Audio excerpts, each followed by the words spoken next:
What's up, losers? Today I'm back with some more r/fatlogic hijinks.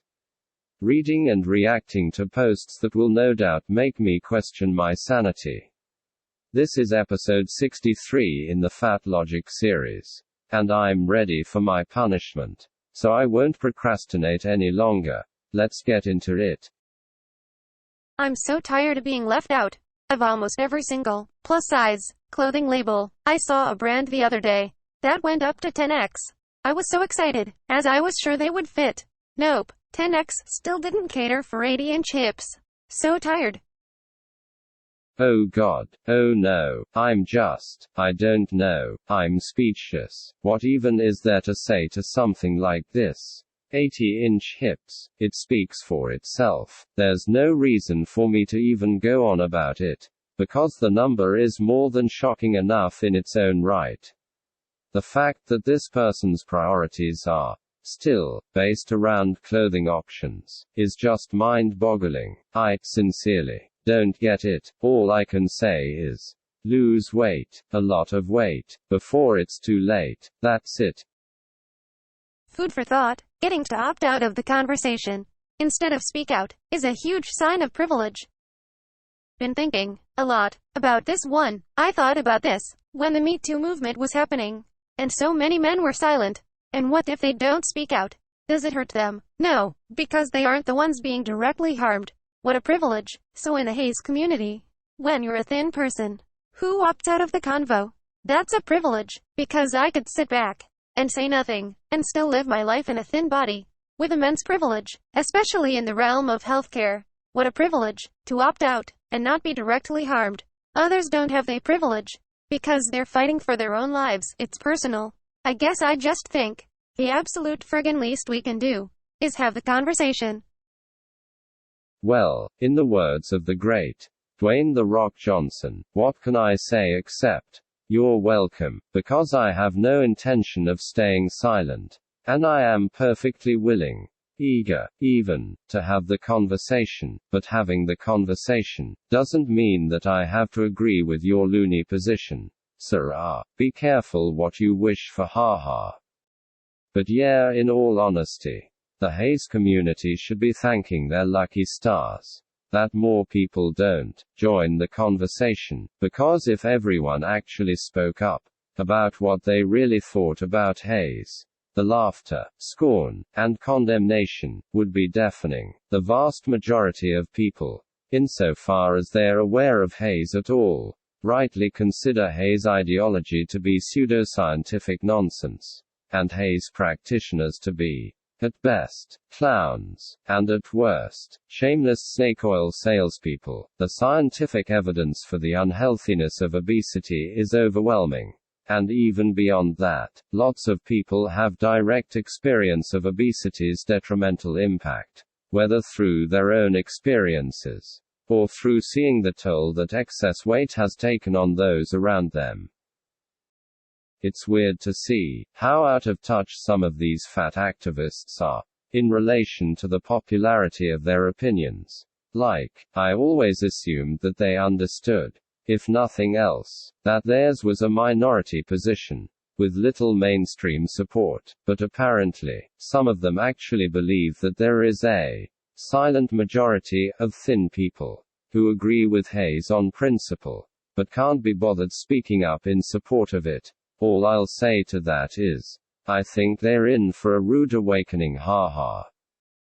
The other possibility is that they know that people don't agree with Haze, but that they think they can shame them into paying lip service to it by calling out so-called thin privilege, and comparing themselves to the Me Too movement. To that I say, you aren't going to make many people come around to your viewpoint by using such tactics, and you shouldn't try, because even if you did manage to convince more people to voice support for Haze, out of fear of being called privileged, or whatever, rather than genuine belief in the cause, then the movement would be built on a foundation of lies. Which, well, I suppose it already is, haha. But introducing even more lies, and more liars, into the equation, isn't going to make things any better. Sir, yeah, don't do that.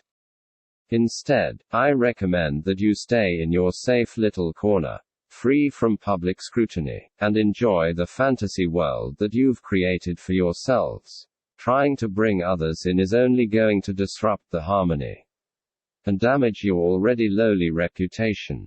So you might as well just chill out. Or, better yet, ditch haze altogether, and devote yourself to a cause that isn't, you know, a load of rubbish. Just a suggestion. Fatness is not a cause of death. Anti-fat biases. If you truly care about the health of fat people, stop worrying about our health, and start worrying about, and addressing, your own anti-fat bias. If your inclination here is to argue about why you think fatness is a cause of death, pause, and notice where that's coming from in you. That's your anti-fat bias. And then don't write the comment, well, fatness itself is not a cause of death. Anti-fat biases. It makes me so sad and angry to think of how many death certificates say something other than the most honest cause of death. Anti-fat bias. It is so insidious, dangerous, and deadly. This cannot be talked about or said enough, especially because the bias, combined with the myths and the culture, make it hard to hear, believe, and think critically. It's devastating. Man, the delusion in this post is on another level. Not only do they think that anti-fat bias kills more people than fatness itself, which is laughable in its own right, but they also think that anti-fat bias kills in a way that is so direct that it should be listed on somebody's death certificate as their cause of death. Which, I'm sorry, is just flat out bonkers. Even if one were to accept the whole notion that anti-fat bias kills a lot of people, which, to be clear, I don't, surely you would be arguing that it does so indirectly, whether through causing doctors to overlook something, or through subjecting the fat person to undue stress, or whatever. It's not like the fat bias is actually what's physically killing them. Like, do they think that people are shooting invisible lasers at fat people through their eyes or something? That's not how these things work, haha. My guess is that the reason they want to offer anti-fat bias as a general-purpose cause of death for fat people is because looking at the real, physical cause of death might lead people down a breadcrumb trail to a conclusion that they don't want to accept. So it's easier to just slap the label of anti-fat bias on it and call it a day. To which I can only say, you're doing yourself and your audience a disservice. This is, literally, a matter of life or death. People deserve to know the risk that they're subjecting themselves to by becoming or remaining obese. Your efforts to cover this up are not just irresponsible, they're borderline homicidal. My family silently judge me whenever I snack on sugared butter, one of my favorites, but I'm the one who has the last laugh, feeling refreshed and vitalized from the healthy fats and energy I receive from it. Okay, so I mainly just included this one because I found the idea that sugared butter was anything other than abject junk food really funny. Like, if you want to indulge yourself with something like that, in moderation of course, that's fine. I've beaten butter and sugar together when baking before, and tried a tiny bit. And, not gonna lie, it's pretty tasty, so to some extent, I understand the appeal. But let's not act like it's somehow healthy. Like, it's literally just sugar and butter LMAO. That's pretty much the bottom of the barrel as far as nutritional value goes. Oh yeah, and my other comment is, when this post says that the poster's family silently judges them, what exactly does that mean? Do they just sit there scowling while you're eating? I'm struggling to picture it in my head. Maybe it just feels like they're silently judging, because you're literally eating sugared butter, haha. But maybe not, I don't know. Either way, this post made me chuckle, so I thought it was worth sharing. Make of it what you will. At any rate, that's all I've got for you today. I hope you enjoyed taking a look at these posts with me, and hearing my opinions on them.